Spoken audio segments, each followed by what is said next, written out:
Now you can see at the bottom of the screen it's 49 degrees. We've got a walk-in freezer that is not working at this location. And I was like, okay, I mean, whatever. And look, I just pulled up and the operator has pulled a tent up there. I've got umbrellas, but he put a tent up there. Bro, I work for the best people, man. I mean, this sucks, but that's as good as it gets. Okay.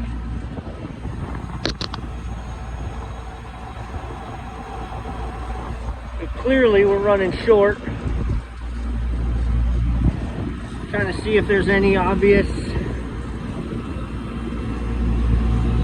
visual oil or anything in here.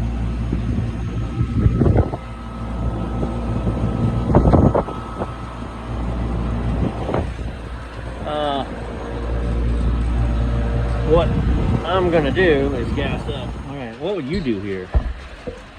Here's what I'm gonna do. I'm gonna weigh my bottle. Pretty much a brand new bottle. I'm gonna weigh my bottle. I'm gonna go to the roof and I'm gonna clear that sight glass. I'm gonna get it running.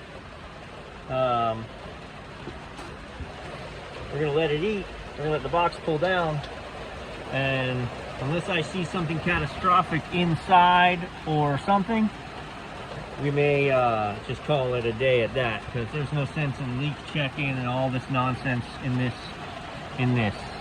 We can come back tomorrow when it ain't like this. All right, so this is why you keep old backup analog gauges for this. I'm not bringing my testos up here. I'm not bringing my field pieces up here.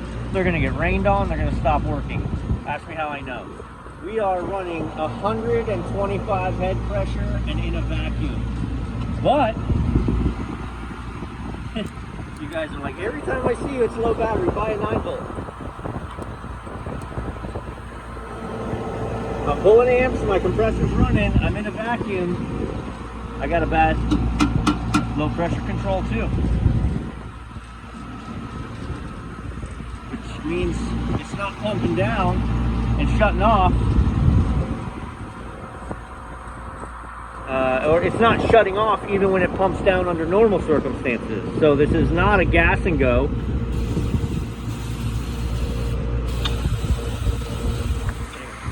Now the question remains, I did look inside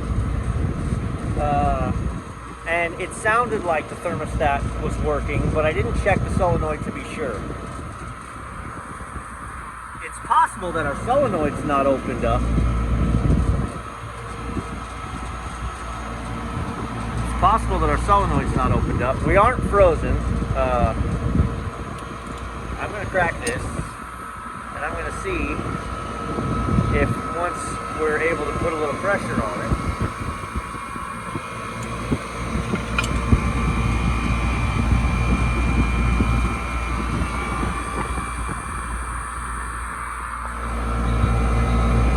Let's go downstairs and make sure that solenoid's opened up. Yeah, solenoid's energized. I can feel it. We're just gonna pump some gas in the top. I just didn't want to go bleeding gas in if we were shut. So I lowered the legs to bring this down right to me. I'm very concerned. This thing is way out of gas. This is not just a winter charge problem. Okay? And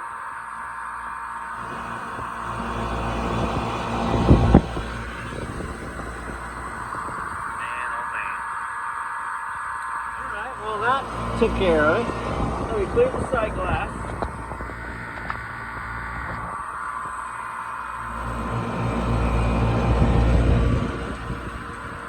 Alright, we're gonna let it eat.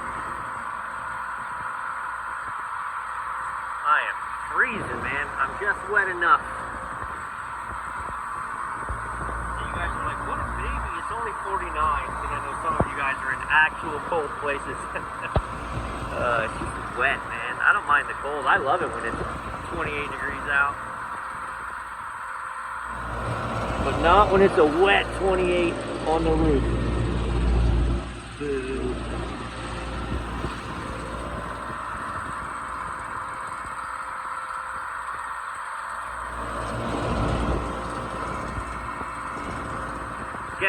noise and the weather and the nonsense, I'm gonna go inside and make sure I don't see a catastrophic leak. And we're gonna walk away. Come back and leak check another day. So actually, what had happened was, I gassed it up and it was sitting at only 10 PSI. I'm like, well, what the heck? I put my testo on there and I was sitting at 35 PSI. So I took that off, I zeroed it again, I put it on 35 PSI. This thing, you can see the covers off of it. It had been bumped out of adjustment. So now I adjusted that up to 35 PSI, and so far it's still been coming down. I don't think I was running in a vacuum. I think my gauge was not set properly. So what I'm gonna do now is I'm gonna spin this, and I'm gonna put it in a defrost, and I'm gonna see if it pumps down and shuts off. One click.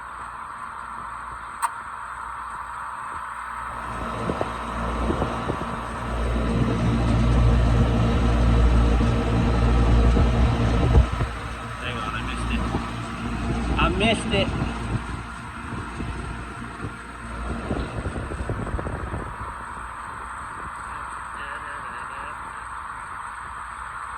I hate these defrost clocks.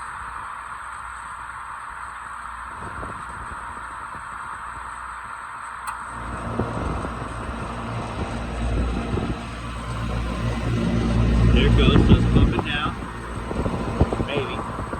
Yeah, she's pumping down very slowly, which is not surprising for my 2006 compressor.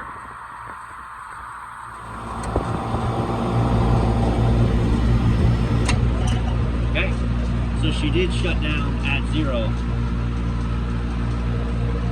So I do have a good,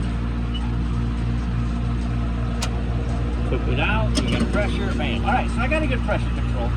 I don't like that defrost clock, but it is what it is. I'm not gonna change it, there's nothing wrong with it. You can see how slow this thing pumped down. Our valves are definitely getting tired in this guy. Oy, oy, oy. 2 1/4 pounds.